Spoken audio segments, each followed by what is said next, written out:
What is the greatest effort I'll do it myself in history? Barry Marshall. He thought the ulcers were caused by bacteria, but couldn't get ethics approval for human testing. So he drank H. pylori bacteria himself, and developed ulcers 3 days later, which confirmed his theory.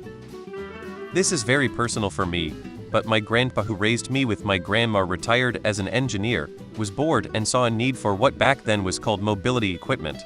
He invented the standing frame in the 1980s. It allowed people with spinal issues, for example quadriplegia, to be transitioned from lying down to vertically standing up, fully supported and safe without them leaving their bed. He made quite a few variations for different sizes and ages, and they sold all over the world. He simply said no one else was helping, so I did.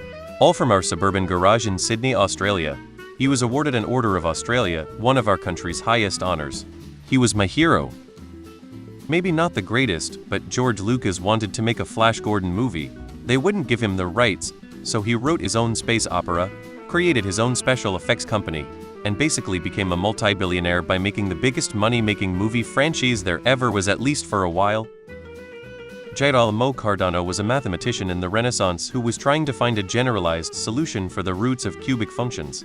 One of the problems that kept popping up was he needed to take the square root of negative numbers, something traditional real number algebra wouldn't allow. Cardano, instead of writing it off as impossible, simply decided that these imaginary numbers, as they were called later, must exist, an astoundingly controversial opinion at the time. Now we use them every day. It's not exactly a fuck it, I'll do it myself, but a professor called Richard Scoilver, along with his research partner Georgina Long, had developed breakthrough melanoma research and treatments. Last year, Scoiler was diagnosed with a type of grade 4 brain cancer that was incurable. So him and his partner developed a new experimental treatment, with Scoiler being the first patient to receive it. A year later, Scoilver appears completely cured with no sign recurrence of the brain tumor. Napoleon. Dude busted out of prison and got the army that was against him on his side. Sony going into gaming industry after failed partnership with Nintendo on CD add-on. The rest is the history of one of the best-selling home video game consoles, PlayStation. You know that old wives' tale about how cracking your knuckles will cause arthritis? Well, Dr. Donald Unger decided to test that theory in the most extreme way he could. Once a day for 50 years, he cracked the knuckles in his left hand, but not in his right hand. Neither hand developed arthritis, thus disproving the old wives' tale. 50 years, people. The dedication is just chef's kiss. Can only remember a moment in personal history? I was the last generation in my country to do mandatory military service, and apparently my generation is particularly lazy. We were supposed to pass some sort of exercise Parkers and had a time that we were supposed to do it in. Almost nobody could do it, and everyone complained that it's some sort of elite target that obviously can't be reached. We were stunned when the officer, chubby guy in his 50s, flew through that entire thing with a mixture of rage and disappointment in our performance, easily a minute faster than any of us did. Didn't say a word after that, neither did we. Nobody ever questioned the guy again. If he said it's possible, it was possible after that demonstration. My vote goes to Dashath Manjai. When his wife died in 1959 after being injured from falling from a mountain, and due to the same mountain blocking easy access to a nearby hospital in time, he decided to carve a 110-meter-long 360 ft, 9.1-meter wide 30 ft, and 7.7-meter-deep 25 ft path through a ridge of hills using only a hammer and a chisel. Source: https://n.wikipedia.org/n.wikipedia.org/manchai. After the mutiny on the Bounty, Captain Bligg was set in a rowboat at sea off of Madagascar, with a jug of water and some hardtack biscuits. The Bastage rowed himself back to England to bring the mutineers up on charges.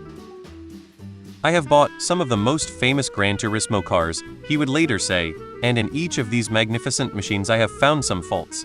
Too hot, or uncomfortable, or not sufficiently fast, or not perfectly finished. Now I want to make a GT car without faults, a perfect car. In 1963, Ferruccio founded Automobili Lamborghini, employing a talented team that included Giampaolo Dell'Otta, Paolo Stanzani, and New Zealander Bob Wallace, with Giotto Bizzarini as a consultant. Lamborghini built his factory on farmland in Sant' Agata Bolognese, an easy commute for the skilled workers employed by Ferrari and Maserati in nearby Modena. Leo Major liberates Swole by himself out of sheer rage and spite. Went to scout out German S and said fuck it, I'm doing this solo.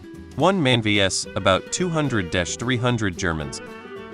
Tony Iommi. lost the tips of his ring and middle fingers on his right hand in a sheet metal accident at age 17. Told he'd likely never play guitar again, as he was left-handed and injured his fretboard hand.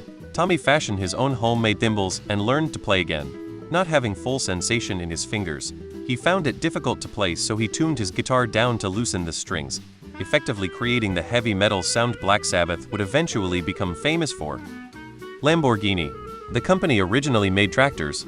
The owner bought a Ferrari and was unhappy with it. He went to Ferrari with his concerns and was dismissed, so he made his own. Well, I got tired of waiting on contractors to give me a bid on building my house.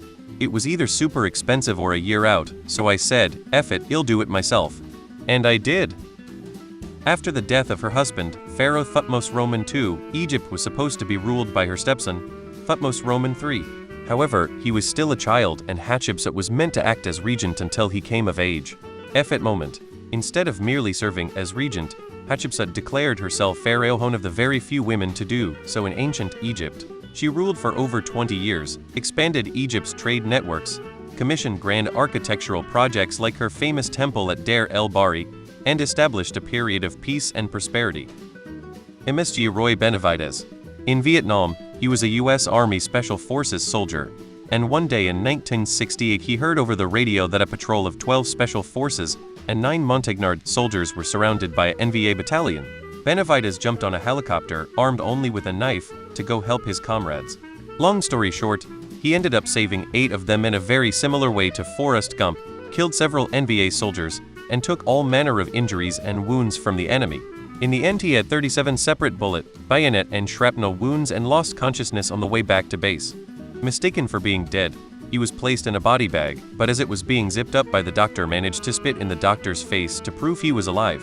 In 1981, President Reagan presented MSG Roy Benavides with the Medal of Honor and said if the story of his heroism were a movie script, you would not believe it. After all, that it was respiratory complications stemming from diabetes that proved to be the only thing that could kill Benavides when he died at the age of 63 in 1998. John Brown tried to end slavery with an army mostly made up of his immediate family members.